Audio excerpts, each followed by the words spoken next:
Salut tout le monde, comment allez-vous? Moi ça va plutôt bien. Aujourd'hui on se retrouve pour un nouvel ActuRap. C'est parti.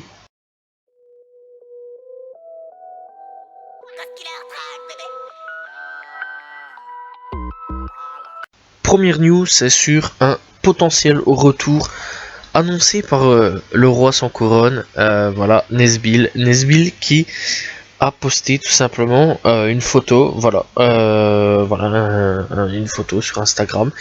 Donc voilà, on peut retrouver la photo sur un petit magasin, c'est assez bizarre quand même. Donc voilà, un petit magasin où sur une sorte de paquet de chips, on peut retrouver des NE2S. Un peu plus haut, un Nesbill, et alors il y a un petit paquet juste à côté du truc à boisson où il est marqué Nesbill XX 2021 tout simplement. Donc il devrait y avoir une date de sortie d'un projet ou d'un son très prochainement, un retour de Nesbill tout simplement, qui fait un petit peu plaisir. Et donc il y a un petit indice, voilà, il y a un petit truc en fait dans les commentaires, il y a quelqu'un qui marque nouvel album. En vrai ça sert à rien de venir si c'est pour souiller ta légende, signer ton plus grand fan.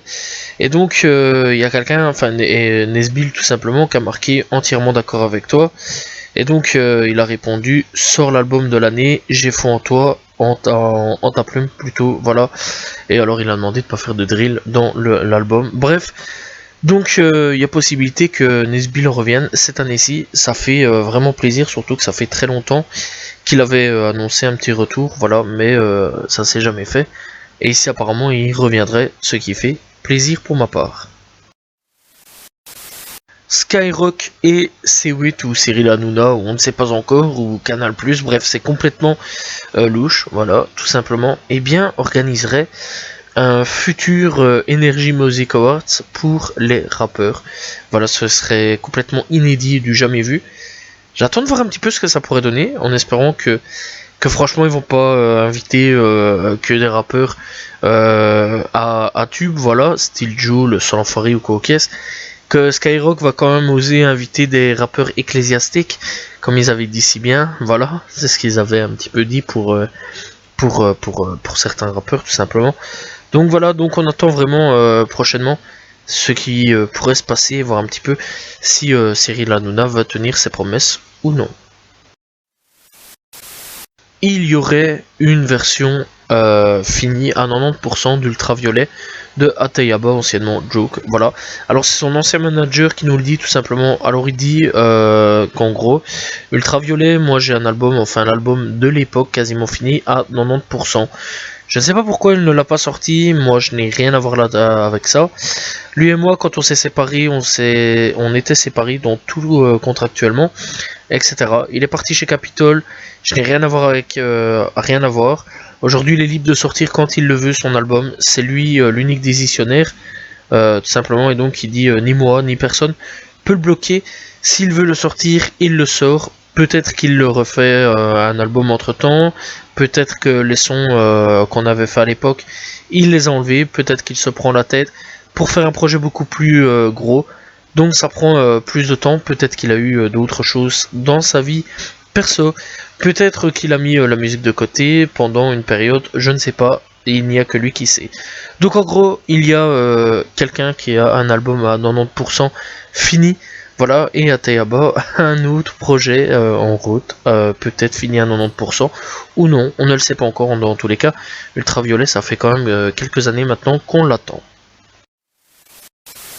Niska a sorti un jeu vidéo mobile tout simplement sur le thème de son nouveau projet, Le Monde est méchant. Voilà, disponible bien sûr sur mobile, voilà, tout simplement. Et donc en gros ça reprend un petit peu l'intro de la mixtape tout simplement, où on peut retrouver toutes les têtes d'affiche avec Guy de Besbar, Maes, Hamza, bref, etc. Où on le voit avec des véhicules poursuivis un peu par la police. Bah là c'est à peu près le même principe, voilà, c'est un gros véhicule poursuivi par la police, où il y a l'air qu'il faut échapper un petit peu à la police en fonçant dedans, bref c'est assez particulier. N'hésitez pas à aller checker, voilà, c'est un peu disponible sur tous les mobiles je pense, voilà. Bref, n'hésitez pas à aller checker, encore une fois, Le Monde est méchant, disponible sur téléphone. Naps gagne un Energy Music Awards pour avoir été élu la révélation francophone de l'année. Voilà, tout simplement, ça fait un peu plaisir, je trouve, tout simplement, que le côté hip-hop commence à être un petit peu représenté là-bas, tout simplement. Et il y a aussi Attic qui a gagné aussi un trophée, voilà, pour avec Amel Bent. Donc voilà, bref, dans tous les cas, ça fait un petit peu plaisir que au Energy, le rap commence un tout petit peu à prendre de l'importance, voilà. Pas encore grand chose, mais il faudra un petit peu de temps, à mon avis, voilà. C'est vrai que ça fait maintenant un petit temps qu'on commence à inviter des rappeurs ou quoi aux caisses. Et donc, bon, on remarque que ça change un petit peu en même temps. Le rap est devenu la première musique, enfin la première musique partout en France, en Belgique ou autre, tout simplement. Donc voilà, à mon avis, ce sera qu'une question de temps avant que ça explose et que d'autres personnes gagnent des trophées aussi.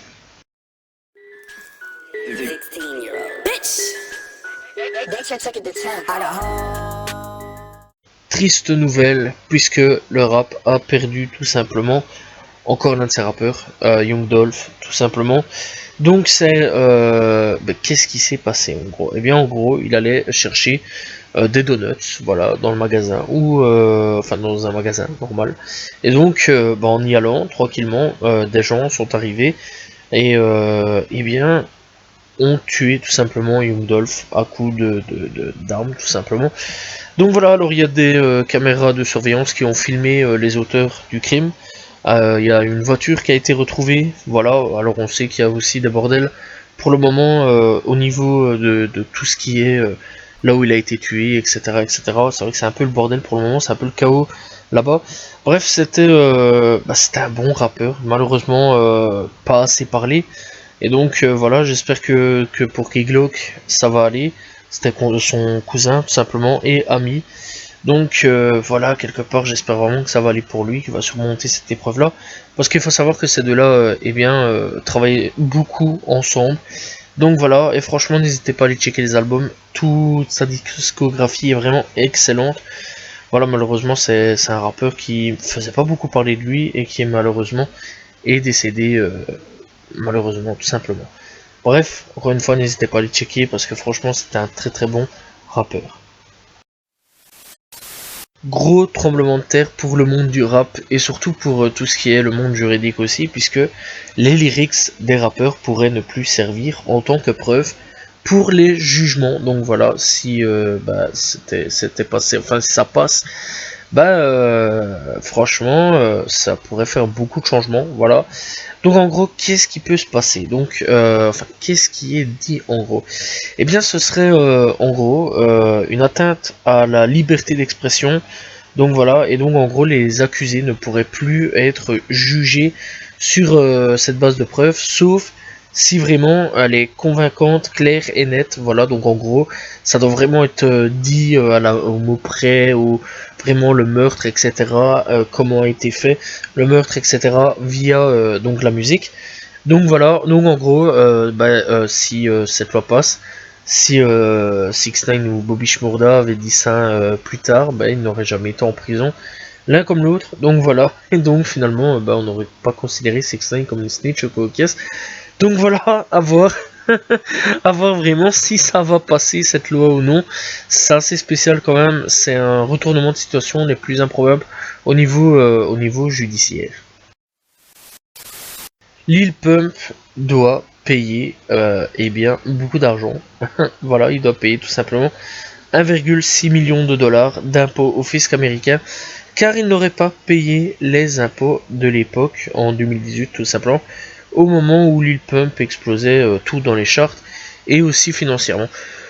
Bon, alors, la question qui se pose, c'est pourquoi il n'a pas payé les impôts? C'est complètement débile, il aurait dû les payer, surtout qu'il a masse de thunes. Donc, à voir qu'est-ce qui va se passer très prochainement pour Lil Pump. Est-ce qu'on va lui saisir sa maison ou non? Telle est la question. Trippie Redd annoncerait-il un I Love Letter to You partie 5? Tout simplement. Alors sur Instagram tout simplement, on peut voir de plus en plus d'extraits venant de sa part au niveau musical, et alors on peut aussi trouver des petites images voilà qui commencent à montrer I Love Later to You partie 5 tout simplement, que j'attends avec impatience, voir un petit peu ce que ça va donner. J'espère vraiment que ça va être une grosse dinguerie, voilà, parce que ça m'a jamais déçu en tout cas, les projets de Trippie Redd, voilà. Sauf peut-être un où c'est vrai qu'il m'a un petit peu déçu, mais enfin bref. Personnellement, j'attends vraiment cette suite, voir la cinquième partie, voir ce que ça peut donner. Bref, n'hésitez pas à commenter et à dire ce que vous attendez un petit peu de Trippie Redd.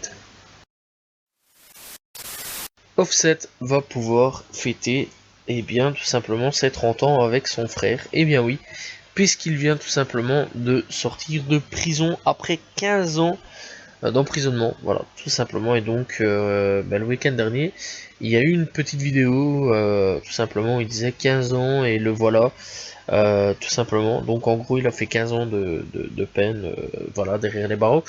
Qu'est-ce qu'il a fait? On sait pas du tout, mais franchement, je pense que ça fait un petit peu plaisir à Offset, voilà, et franchement, que du bonheur pour lui. Voilà, en espérant qu'il fasse plus trop de conneries, le frangin, et que il va suivre un petit peu le pas peut-être de son frère, qui sait, voilà, voir un petit peu ce qu'il va pouvoir faire. Donc voilà, bref, franchement, je pense que Offset doit être super content.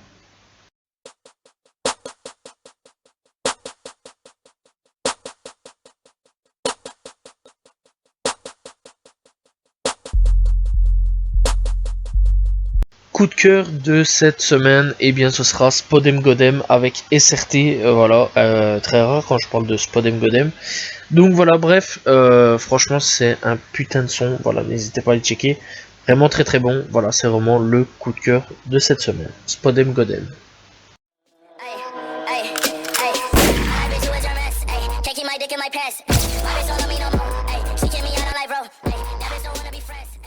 Découverte de cette semaine, alors c'est vraiment la découverte, pas beaucoup de vues.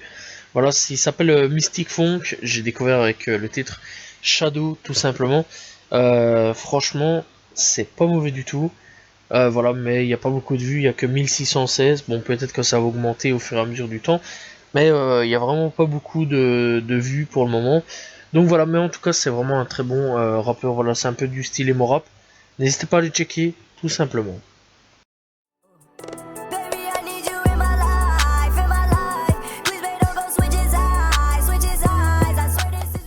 Et on est parti pour les sorties de cette semaine, et il y a des très très grosses sorties, telles que Snoop Dogg avec Snoop Dogg présente Algorithme. On peut retrouver plein de rappeurs, tels que Redman et Method Man. On peut retrouver Fabulous, Yuki Osiris, Tidola Sin, vraiment plein de rappeurs. Voilà, n'hésitez pas à le checker, très très bon projet. Voilà, encore une fois de Snoop Dogg. Bryson Tyler A Different Christmas, voilà, je connais pas donc mais n'hésitez pas à les checker. Apollo Brown et Stanley qui ont sorti Blacklight. On a Kate Ranada qui a sorti Intimidated plutôt, voilà, disponible sur Spotify. Isaiah Rashad qui a sorti The House is Burning, Omi Begate, voilà, il y a Lil Uzi Vert. Duke Deus, enfin bref, il y a quand même pas mal d'invités assez prestigieux quand même. Il y a D-Block Europe qui a sorti Home Alone 2, French Montana qui revient avec T-God Amnesia, Max B avec Negro Spiritual, Napoléon Da Legend et Americo Gazaway qui a sorti The World Changed, Tifaris qui a sorti No Cosign Just Cocaine 4 tout simplement.